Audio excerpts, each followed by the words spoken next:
kepada panitia ya yang sudah memaparkan video untuk tata laksana daripada bantuan untuk dasar.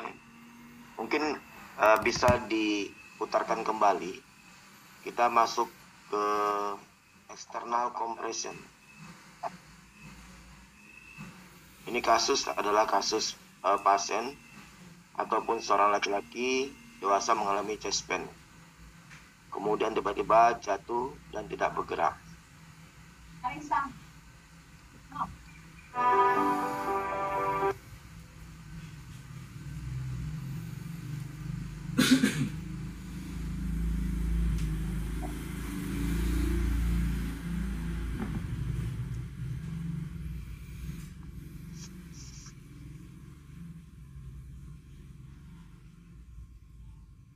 Oke, baik, coba stop di sana. Ya. Jadi dalam hal kita melakukan compression, yaitu di sini adalah external compression. Ada nggak yang internal compression? Ada, ya. Jadi internal compression itu langsung si penolong ya, melakukan pemijatan pada organ jantung. Nah, itu biasanya yang melakukan itu adalah sering itu adalah dokter bedah torak kardiovaskular. Nah, kami itu pada waktu operasi bedah jantung, dokter bedah torak kardiovaskularnya kadang melakukan pemijatan jantung secara langsung, secara internal.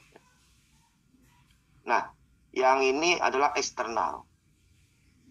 Jadi kedalaman dalam hal melakukan kompresi tersebut itu perlu menjadi perhatian kita. Itu harus kita dapatkan. Karena kalau dia tidak dalam, tidak akan ada yang namanya stroke volume yang dikeluarkan oleh jantung. Atau jantung tidak melakukan stroke volumenya. Jadi pijatan itu adalah untuk mengeluarkan volume. Untuk mengeluarkan volume. Jadi kalau kedalaman dan pijatan itu dengan kedalaman 5-6 cm pada orang dewasa dengan berat badan 70 kg ya lebih kurang, itulah yang diharapkan. Karena jantung itu seperti terperas. Kalau dia seperti terperas berarti ada volume yang dikeluarkan oleh jantung tersebut. Kalau misalnya ada volume yang dikeluarkan oleh jantung, ya nanti volume itu ya ataupun ya kita singkat adalah darah tersebut akan mengalir ke semua pembuluh darah. Ya. Jadi darah akan mengalir ke semua pembuluh darah, ya kan, mulai dari yang besar, sedang,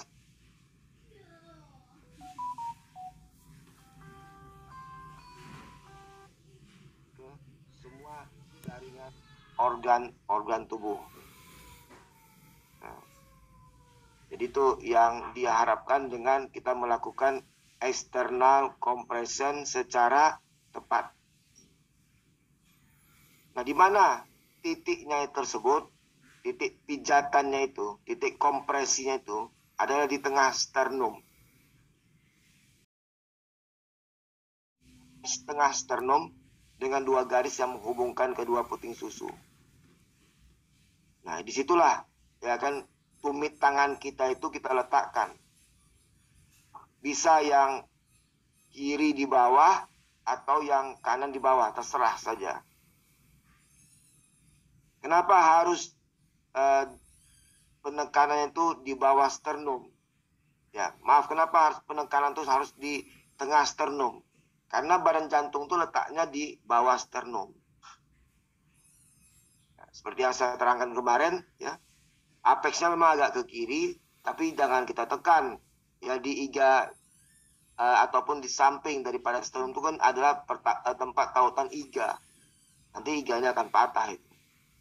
Tapi kalau sternumnya tidak akan patah, paling melengkung.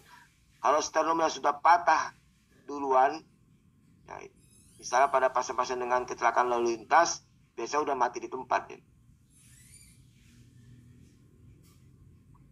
Oke, nah ini yang perlu menjadi perhatian kita. Ya. Lanjut, coba. Nah, baik, stop. Nah, dalam hal melakukan pemberian napas buatan, kalau kita nggak kenal orangnya, ataupun kalau kita kenal orangnya dan orangnya sedang dalam keadaan sakit atau menderita penyakit kronik, itu tidak dianjurkan kita melakukan ventilasi secara mouth to mouth atau mouth to nose, karena berisiko untuk terjadi penularan penyakit tersebut kepada orang yang menolong. Kita dianjurkan memberikan ventilasi menggunakan ambu. Nah, tadi sudah diterangkan ya bagaimana penggunaan ambu. Ya. Ambu itu ya ada komponen, ada bag, ada valve, dan ada mask. Jadi jari jempol dan jari telunjuk itu membentuk huruf C menekan di atas mask tersebut, di mana mask tersebut sudah menutupi hidung dan mulut. Selanjutnya 3 jari itu berada di rahang bawah. Oke, next. Ya, kalau kita kenal oke aja lah. Kalau kita kenal baik dan yakin tidak ada penyakit, silakan ya. Karena saya pun pernah melakukan ventilasi secara mouth to mouth tersebut. Nah, ini dia pemberian napas buatan menggunakan ambu. Istilahnya adalah bagging. Nah, perlu perhatian juga kepada kita semua ya. Jangan sampai kita mengatakan karena tidak diintubasi maka itu pasien itu mati. Nggak ada itu pembenaran karena tidak diintubasi maka pasien mati. Karena ada tindakan yang lain yang merupakan kompetensi daripada kita, termasuk juga perawat, yaitu pemberian napas buatan menggunakan ambu. Jadi ini kan merupakan hal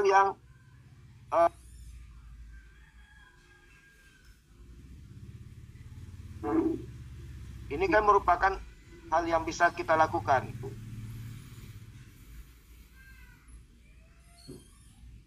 Ya.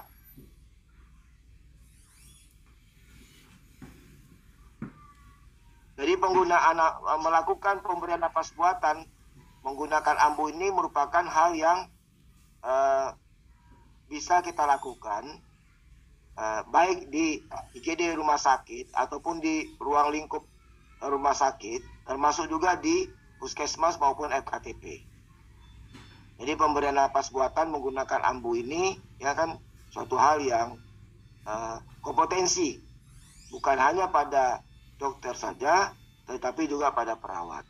Pemberian ventilasi tekanan positif menggunakan ambu. Nah, indikasinya sebenarnya selain henti napas juga pada keadaan saturasi oksigen di bawah 95% dengan pernapasan yang sudah mengarah ke hipoventilasi. Hipoventilasi itu artinya pernapasannya dari jumlah rate napasnya di bawah 6 kali per menit.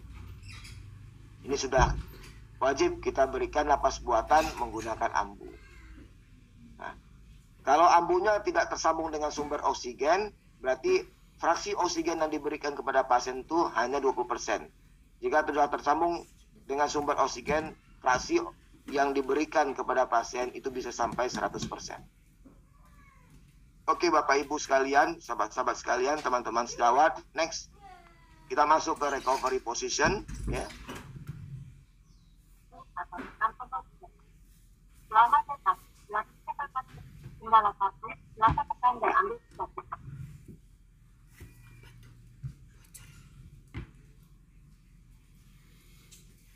Nah, ini dia recovery position. Ingat ya, target kita dalam hal untuk melakukan resusitasi tersebut, ya dalam hal ini bantuan hidup dasar adalah ya bagaimana jantungnya bisa kembali berkontraksi dan nafasnya bisa melakukan ya kan, dan nafasnya bisa kembali berfungsi.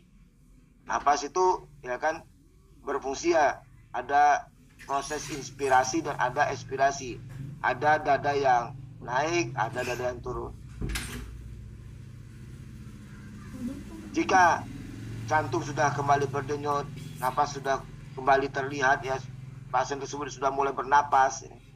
Walaupun kesadaran pasien tersebut ya masih belum sadar, kita wajib melakukan yang namanya recovery position. Miringkan dia ke arah daripada si penolong. Karena dengan dimiringkan tersebut, ya, andai kata si pasiennya muntah, tidak terjadi yang namanya aspirasi. Karena pada orang yang kesadaran menurun atau yang tidak sadar sama sekali, kalau dia muntah, dia tidak bisa mengeluarkan muntahannya tersebut yang berada dalam rongga mulut. Nah, itulah kegunaan daripada recovery position, memiringkan daripada pasien tersebut. Oke Bapak Ibu, sebelum ini kita break lebih kurang 5 menit untuk persiapan diskusi kelompok ya yang dipandu nanti oleh para instruktur. Saya persilahkan bagi Bapak Ibu semua, teman sejawat, sahabat-sahabat sekalian untuk mengajukan pertanyaan. Silakan. Selamat pagi, Dr. Kodri. Ada satu pertanyaan dari Dr. Nurul. Ya. Pertanyaan adalah, untuk urutan resusitasi pada dewasa dan pediatrik, apakah sama, yaitu CAB? Silakan dok. Sama, ya. Kita tetap mengacu kepada AHA yang baru, yaitu CAB. Kenapa harus dimulai dengan sirkulasi? Kenapa kita harus mulai dengan kompresi? Ya. Karena ya, pada korban yang kita ketahui dia mengalami henti jantung, dalam 3 menit pertama dalam 3 menit pertama tersebut, oksigen itu masih banyak diikat oleh hemoglobin. Cuma oksigennya ya nggak bisa diedarkan bersama dengan hemoglobin. Hemoglobin itu kan inti daripada saudara merah. Saudara merah berada dalam darah, berada dalam pembuluh darah. Karena jantungnya tidak berkontraksi, ya kan? Maka itu tidak efektif kalau kita ya berikan adalah oksigen, karena oksigen masih banyak dikatakan oleh hemoglobin dalam 3 menit pertama. Tidak kita ketahui dia mengalami henti jantung. Yang efektif itu adalah kita lakukan kompresi. Ya 30 kali kompresi, 2 kali napas buatan, 1 atau 2 penuh sama saja. Dewasa dan pediatrik sama saja. Kecuali yang bayi baru lahir ya, itu yang pertama itu adalah tentu harus RW clearkan terlebih dahulu ya. Oke, baik. Terima kasih. Terima kasih Dr. Kodri. Semoga jawaban dari Dr. Kodri bisa menjawab untuk seluruh peserta ya yang punya pertanyaan sama. Kemudian ada satu lagi pertanyaan dok dari Dr. Samaira. Beliau bertanya apakah untuk cara meraba pasien yang godoknya besar di leher. Jadi mungkin lehernya membengkak gitu dok. Bagaimana cara merabanya? Ya, jadi kalau memang nggak bisa sama sekali, ya mungkin karena struma ya kan terlalu besar ya kita nggak ada pilihan kecuali yang paling terdekat. Apa itu? Ya, nadi aksilaris. Itu kalau memang nggak bisa sama sekali ya. Nadi aksilaris itu kan yang paling dekat dengan jantung, itu kan selain aksilaris kan juga paling dekat dengan jantung. Tapi ya usahakan kita tetap harus bisa meraba karotis, karena memang guideline-nya adalah di karotis. Tapi kalau nggak bisa ya aksilaris ya. Oke, baik dok, semoga jawaban dari Dr. Kodri bisa menjawab pertanyaan dari peserta. Ini ada pertanyaan lanjutan, Dr. Kodri, dan mungkin ini jadi pertanyaan terakhir ya dok ya, sudah 3 penanya. Ini pertanyaan lanjutan untuk yang tadi adalah yang resusitasi. Untuk perbandingan kompresi, ventilasi antara 1 dan 2 penolong sama 30/2 ya dok, baik dewasa maupun pediatrik. Ya. Oh masih ya dok ya, berarti 15/2 juga untuk 2 penolong. Kalau enggak, 30 kali kompresi, 2 kali napas buatan. Itu berdasarkan AHA yang 2020. Ya. 30 kali kompresi, 2 kali napas buatan, 1 atau 2 penolong sama saja. Ya. Dewasa dan pediatrik itu masih sama. Ya. Oke, baik dok, terima kasih. Demikian peserta sekalian, terima kasih untuk Dr. Kodri untuk jawabannya dan pengantar videonya yang sangat luar biasa. Selanjutnya kita akan masuk ke ini ya dok ya. Ya, ya dok. Mohon maaf. Habis ini kita akan beri 5 menit. Kita masuk ke breakout room untuk case discussion. Jadi masing-masing peserta silahkan itu download materi yang sudah ada di share di kolom chat. Nanti sesi case discussion. Kita butuh waktu